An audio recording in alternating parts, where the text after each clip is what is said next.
আসসালামু আলাইকুম। আউযু বিল্লাহি মিনাশ শাইতানির রাজীম। বিসমিল্লাহির রহমানির রহিম।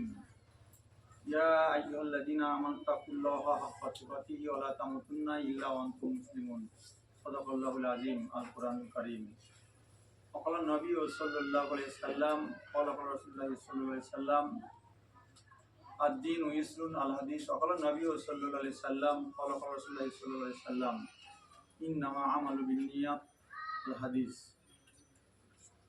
আজকে তোমাদের শেখানো হবে, গতবারের জন্য তোমাদের শেখানো হয়েছিল যে ওযুর কয়টি ফরজ এবং আরকান আহকামের 13টি ফরজ, সেটাও শেখানো হয়েছিল। তোমরা সেদিকেও অনেকটা ফলপ্রসূ হয়েছে কতটা জানি না, তবে আজকের দিনে যেটা হবে ইমাম মুফাসসিলের মানে কয়টি ফরজ তোমাদের এর আগে বসে শেখানো হয়েছে, আর তারপরেও কিছু শিক্ষণীয় বিষয়, ইসলামিক শিক্ষণীয় বিষয়ের উপরে ভিত্তি করে আজকে অনুষ্ঠান। তাহলে তোমাদের বলা হয়েছিল ইমানে মুফাসসাল কয় ফরজ ও কী কী? ইমানে মুফাসসালের কয় ফরজ কী কী এটা তোমাদের জানা আছে কি? হ্যাঁ, জানা আছে। তা বলো কথা কয়টা? 7টি ফরজ। ইমানে মুফাসসালের 7টি ফরজ বললো, ঠিক বলেছে কি? তোমরা বলতে পারো নি কেন? বলো। কাঁচি ধরে টান মারা, সবাই মিলে গাছ তুলছে, পুকুরে পড়ে গেছে গাছ, তো কাটা গাছ, কাঁচি ধরে সবাই টানছে, বলছে এই জোরে মারো হিংসা। এরা বলছে দড়ি ধরে রেখেছে, বলছে ঢেলে ঢেলে বলছে আরো জোরে টানো হিংসা, এরা বলছে তাই। এইভাবে তুমি গাছ উঠবে? তোমরা যদি না শেখো, তোমার এদের কথা শুনে আরেকজনের কথা শুনে আরেকজনের কথা শুনে যদি বলো যে 7 ফরজ, তাহলে কি করে হবে? ইমানে মুফাসসাল কয় ফরজ? 7 ফরজ। 1 নম্বরটা কি বলো তো দেখি? 1 নম্বরটা কি তোমার সামনে বলো? 1 নম্বরটা কি? বলে 1 নম্বরটা কি বলতে পারবে না? হ্যাঁ, তাহলে বলছি কি আল্লাহকে না দেখে বিশ্বাস করা। সব যদি একজন বলবে তাহলে তোমরা কি শিখছো বলো? শিখতে হবে তো আল্লাহকে না দেখে বিশ্বাস করা। তারপরে কি? তারপরে তার ফারিস্তাদের না দেখে বিশ্বাস করা, তার আসমানি কিতাবের উপর বিশ্বাস করা 3 নম্বর। 4 নম্বর সমস্ত নবী ও রাসূলদের উপরে না দেখে বিশ্বাস করা বা ঈমান আনা। 5 নম্বর শেষ দিনের উপরে বিশ্বাস করা। 6 নম্বর মরণের উপরে বিশ্বাস করা, মরণ অবশ্যই হবে। এই মরণের অবশ্যই হবে। কুল্লু নাফসিন যায়িকাতুল মাউত, প্রত্যেকটা জীবের মরণের স্বাদ গ্রহণ করানো হবে। আমরা যারা বেঁচে আছি আমরা একদিন মরে যাবো, দুনিয়া ছেড়ে বিদায় হবো, কেউ আগে কেউ পরে। আসার একটা সিরিয়াল আছে, যাওয়ার কোনো সিরিয়াল নেই। আমরা এসেছি, আমার আগে আমার আব্বা এসেছিল, তারপর আমার আব্বার আগে আমার দাদু এসেছিল, মানে আমার আব্বার আব্বা, তারপর ওই দাদুর আব্বা এসেছে, ওই দাদুর আব্বা তা এসেছে। কিন্তু যাওয়ার সময় দেখা যাচ্ছে নাতি চলে যাচ্ছে, দাদু রয়ে গেছে। দাদুর নাতির লাশটা বয়ে নিয়ে কবরে যাচ্ছে। এটা হয়েছে কি না? মাটি এলাম না আত্মীয়ার ভাইয়ের নাতিটাকে, মানে সবে মাত্র হয়েছে, কিন্তু ওর বাঁচার কথা, কিন্তু মরে গেল। কেন? ওর যাওয়ার সিরিয়াল নেই, কেউ কখন চলে যাবে, যখন ডাক দেবে তখন যেতে হবে, তাই না? সেই হিসেবে বলেছি কি যে মরণ ওর বিশ্বাস করা, মরণ অবশ্যই হবে, আর মরণের পরে জিন্দা হওয়া এর উপরে বিশ্বাস করা, এই 7টি ফরজ। হ্যাঁ, ইয়াউমুল কিয়ামা, সেদিন আমাদের সকলেরই একত্রিত করবে আল্লাহ সুবহানাহু ওয়া তাআলা। বুঝে এসছে? এবার তাহলে আমরা বুঝতে পারলাম তো 7টি ফরজ। হ্যাঁ, 7টি ফরজ অবশ্যই আমাদের শিক্ষা মুসলমান হিসেবে প্রত্যেকটা মুসলমান নরনারীর অপরিহার্য কর্তব্য ইমানের মুফাসসালের 7 ফরজের উপর বিশ্বাস করা। কেউ না বিশ্বাস করে বা ইমান না আনে, সে বেঈমান হয়ে যাবে, অবশ্যই তার ইমানের খাতায় নাম থাকবে না। বুঝে আসছে না আসেনি? বুঝে আসছে না আসেনি? কাকাবাবু বলছে হ্যাঁ খালি, ঠিক আছে। কাকাবাবু এটা ইউটিউবে ছাড়া হয়ে যাচ্ছে। আচ্ছা, তারপরে তোমাদের এসেছিল আউযু বিল্লাহি মিনাশ শাইতানির রাজীম, এর কয়টি অক্ষর দিয়ে গঠিত? 19টি অক্ষর দিয়ে গঠিত। তাহলে বোঝা গেল? আউযু বিল্লাহর মানেটা বলো দেখি তো, সামনে থেকে বলো দেখি, সেটা বলবে না, সামনে থেকে বলো। আউযু বিল্লাহর মানেটা বলো। জানো না? তোমরা বলো, মনে আছে? মনে আছে? মনে নেই? তোমাদের মনে আছে? কারণ মনে নেই? কি বলো? কেন মনে থাকবে না? অবশ্যই ইনশাআল্লাহ মনে আছে, বলো। আমি পানা চাইছি, অর্থাৎ সাহায্য চাইতেছি আল্লাহ সুবহানাহু ওয়া তাআলার কাছে শয়তান মরদুদ থেকে। বলছিলাম কি? হ্যাঁ, তাহলে এটাই তো মানে। আচ্ছা, তারপরে আছে বিসমিল্লাহির রহমানির রহিম। বিসমিল্লাহির রহমানির রহিম তোমরা এই সামনে থেকে বলো, এই সামনে থেকে, বাম দিকের সামনে থেকে বলো বিসমিল্লাহির রহমানির রহিম কয়টি অক্ষর? তোমরা বলবে না, কেউ ডান দিক থেকে বলবে না, তোমরা এই 2 লাইন বলো। 19টি অক্ষর, আলহামদুলিল্লাহ 19টি অক্ষর। ঠিক বলেছে সবাই? না 19টি অক্ষর ঠিক বলেছে, আলহামদুলিল্লাহ 19টি অক্ষর। তোমরা কি বলছো? 19টি অক্ষর, আলহামদুলিল্লাহ 19টি অক্ষর। এই 19টি অক্ষরের যে দেওয়া আছে, তাহলে জাহান্নামের কয়টি ঘাঁটি আছে? কয়টি অক্ষর মানে কয়টি ঘাঁটি আছে জাহান্নামে? 19টি। এই বিসমিল্লাহির রহমানির রহিম যদি কেউ পাঠ করবে হচ্ছে যে 19টা ঘাঁটি থেকে, জাহান্নামের ঘাঁটি থেকে সে মুক্তি পেয়ে যাবে। যেন 19 বার করে প্রত্যেকটা ফরজ নামাজের পরে 19 বার করে বিসমিল্লাহির রহমানির রহিম পড়া। কি বলবে? তখন সালাম ফিরে মাথা হাত দিয়ে কি বলবে? বিসমিল্লাহির রহমানির রহিম, বিসমিল্লাহিল আলিয়্যিল আযীম, আলহামদুলিল্লাহ আলা দীনিল ইসলাম বাতিল। এটা বলবে, যেটুকু পরে পড়বে নাহলে তার কি বলবো, তারপরেটা কি মনে আছে? মানে বিসমিল্লাহির রহমানির রহিম, বিসমিল্লাহিল আলিয়্যিল আযীম বলো। তারপরটা কি তোমাদের মনে নেই না কারণ? হ্যাঁ মনে নেই?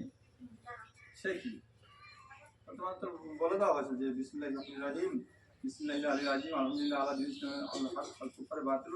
এটা তো বলতে পারে তো, তাই না? আচ্ছা, তারপরে তো আস্তাগফিরুল্লাহ আস্তাগফিরুল্লাহ আস্তাগফিরুল্লাহ 3 বার কমসে কম পড়া। তারপরে আস্তাগফিরুল্লাহ আল্লাযী লা ইলাহা ইল্লা হুয়াল হাইয়ুল কাইয়্যুম লা হাওলা ওয়ালা কুওয়াতা ইল্লা বিল্লাহিল আলিয়্যিল আযীম পড়বে। ঠিক আছে? এর জন্য বিসমিল্লাহির রহমানির রহিম 19টা অক্ষর দিয়ে গঠিত। এই 19টা অক্ষর গঠিত 19টা জাহান্নামের ঘাঁটি আছে, দরজা আছে। এই 19টা ঘাঁটি থেকে সে বেঁচে যাবে। আমরা পড়বো ইনশাআল্লাহ ফরজ নামাজের পরে 19 বার করে বিসমিল্লাহির রহমানির রহিম পড়বো আমরা ইনশাআল্লাহ। কিন্তু কত এই এত ক্ষীণ আওয়াজ কেন? পড়বো আমরা ইনশাআল্লাহ, ইনশাআল্লাহ পড়বো। আল্লাহ তৌফিক দান করুক, আমিন। আচ্ছা, এইবারে এসেছে সূরা ফাতিহার কয়টি আয়াত? প্রথম থেকে বলুন, সামনে থেকে বলুন। কটা আয়াত? আয়াত বললাম 7টি আয়াত। এই 7টি আয়াত আছে সূরা ফাতিহা। সূরা ফাতিহাকে কি বলা হয়? উম্মুল কোরআন, কোরআনের মা বলা হয়েছে। আচ্ছা, সূরাতুল শিফা, সূরাতুল শিফা ঔষধ। ঠিক আছে? সূরাতুল শিফা, এটা আমরা ইনশাআল্লাহ আমল করব। হ্যাঁ আমল করব ইনশাআল্লাহ। আচ্ছা, তারপরে সূরাটা কি বলো? তারপরে সূরাটা কি তুমি বলো? তারপরে সূরাটা তুমি বলো। সূরা ফাতিহার পরে সূরাটা কি? কোরআন শরীফের সূরা ফাতিহা প্রথম আমরা পড়ি, তারপরে সূরাটা কি? জোরে বলো। সূরা বাকারা, সূরা বাকারা। আচ্ছা, বাকারা শব্দের অর্থ কি তুমি বলো? গরু, গাভী অর্থাৎ গরু। ঠিক বলেছে, গাভী অর্থাৎ গরু। গরুর ঘটনা আছে, বহুত বড় ঘটনা। হ্যাঁ, খুব যেন সুন্দর ঘটনা আছে।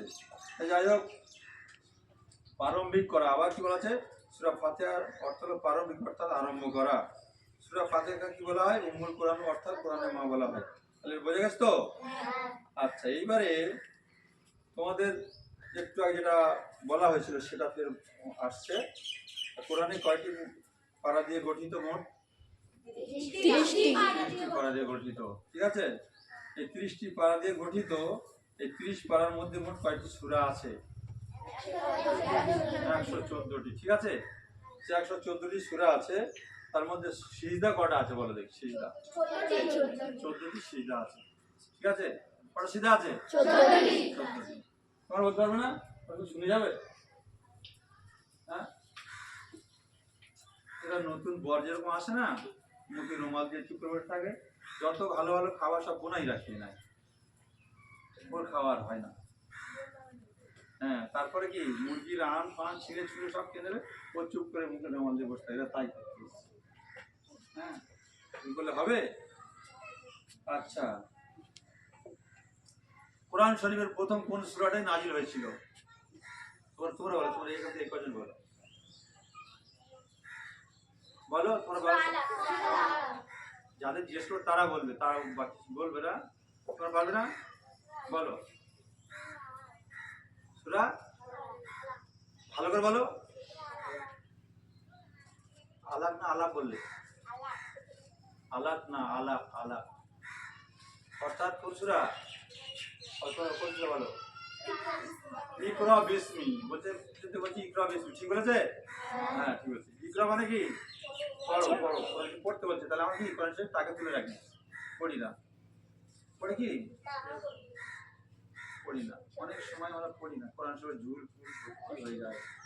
আল্লাহর কোরআন যে ঘরে পড়া হয় সে ঘরে বলা হয়েছে জিন অর্থাৎ দুষ্টু জিন শয়তান দূর হয়ে যায়, আল্লাহর রহমত নাজিল হয়, আল্লাহর সঙ্গে কথা বলা হয়, আল্লাহর বন্ধু হয়ে যায়। আল্লাহর কালাম পড়া মানে আল্লাহর সঙ্গে কথা বলা। এই জন্য করে আমরা কোরআন পড়বো ইনশাআল্লাহ, শিখবো ইনশাআল্লাহ।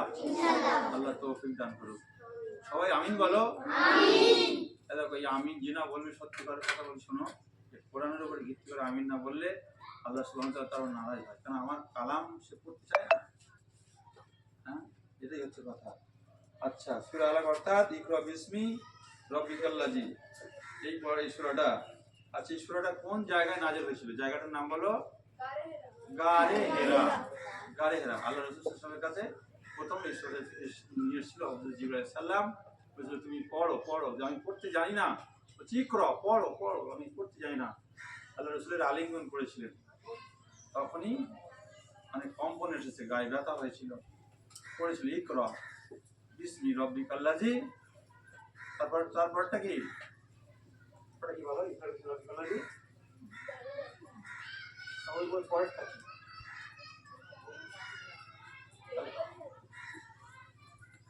তাহলে আমরা বুঝতে পেরেছি তো নাযিল হয়েছে।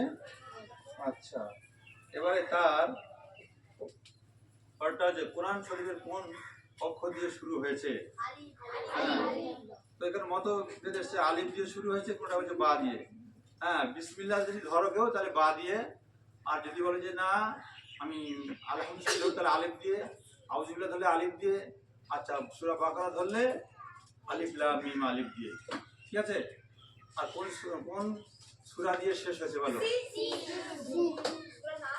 সূরা নাস দিয়ে শেষ হয়েছে, সূরা নাস দিয়ে। এই সূরা নাসের কয়টি আয়াত এটা কি জানা আছে? এটা বলা হয়নি যদিও, সূরা নাস 6টি আয়াত। কয়টা আয়াত? 8টা। প্রথমে বা দিয়ে শুরু হয়েছে, সিন দিয়েছে, বাস বাস মানে এনাফ, মানে যথেষ্ট, যথেষ্ট মানে যা আল্লাহ দিয়েছে কোরআনের মধ্যে যথেষ্ট বলা হয়েছে, ঠিক আছে? হ্যাঁ, তাহলে আমরা নামাজের মাধ্যমে কোরআন শরীফ পড়ি বা এমনি প্রতিদিন পড়া হয়। মাদ্রাসায় যারা তোমরা পড়ছো তোমরা পড়ো, আল্লাহ পাক তোমাদের তৌফিক দান করুক। সেই সাথে সাথে তোমরা যেটা শিখে যাবে সেটা বাড়িতে সকলে শোনাবার চেষ্টা করো, শেখাবার চেষ্টা করো, ইনশাআল্লাহ। আচ্ছা, এই পর্যন্ত কি আমাদের শেষ করা যাবে নাকি, না দু একটা হবে? হবে। আচ্ছা, তাহলে দু যদি হয়ে থাকে তাহলে শোনো। তাহলে এবার কোরআন শরীফের এক একটা অক্ষরের বিনিময়ে আল্লাহ সুবহানাহু ওয়া তাআলা কি করবে? একটা থেকে 10টা করে নেকি দেবে, ওই 10টাকে 10 গুণ বাড়িয়ে 100 করে দেবে। তাহলে আমরা কোরআন শরীফ কতবার পড়ছি, ঠিক আছে বলো? কত আয়াত পড়ছি, কত অক্ষর পড়ছি, ঠিক আছে কি? আল্লাহ সুবহানাহু কত নেকি দেবে। তাহলে যারা পড়াশোনা করছে মাদ্রাসায়, এদের দরজা এদের কতটা মান শান্তি দেখি জানো? বলছে এরা যখন বাড়ি থেকে বার হয় তো মাটিতে হেঁটে আসে না, এদের মানে চলার জায়গা হলো ফারিস্তাদের জানাজা। ফারিস্তাদের যখন বাড়ি থেকে বার হয়, বাড়িতে বার হওয়ার দোয়াটা কি? বিসমিল্লাহি তাওয়াক্কালতু আলাল্লাহি ওয়ালা হাওলা ওয়ালা কুওয়াতা ইল্লা বিল্লাহ। তাওয়াক্কালতু আলাল্লাহি, আমি আল্লাহর উপর ভরসা করে বার হচ্ছি। তখন কিন্তু ফারিস্তার ডানার উপরে হাঁটতে হাঁটতে আসে ওরা। কত বড় দরজা বলো তো? আবার কোনো জায়গায় বলেছে যখন এরা কোনো গোরস্থানের পাশ দিয়ে যায় মাদ্রাসার ছেলেপুলেরা, তখন ওই গোরস্থানের যে আজাব হয়ে থাকে আজাব বন্ধ থাকে। তারপরে এরা যখন কোনো পড়াশোনায় কিছু ভুল ভ্রান্তি করে আল্লাহ সেগুলো মাফ করে দেয় পড়াশোনার ক্ষেত্রে। সেই জন্য তোমরা মন দিয়ে পড়াশোনা করো, কেমন? হ্যাঁ, আল্লাহ পাক তোমাদের সকলেরই তৌফিক দান করুক। কেউ বা হাফেজ হাফেজা হোক, আর কেউ আলেম আলেমা হোক। আল্লাহ পাক যদি লক্ষ্য করে আমরা বলবো যে আল্লাহ পাক আমাদের যেন আলেম করে, মেয়েদের জন্য আলেমা করে, সবাই বলে আমি আলাইনা ইল্লাল বালাগ। আগামী ভিডিও পাওয়ার জন্য সাবস্ক্রাইব করবেন এবং এটা লাইনে থাকবেন। আমাদের সকলেরই জন্য আপনারা দোয়া করবেন। আসসালামু আলাইকুম।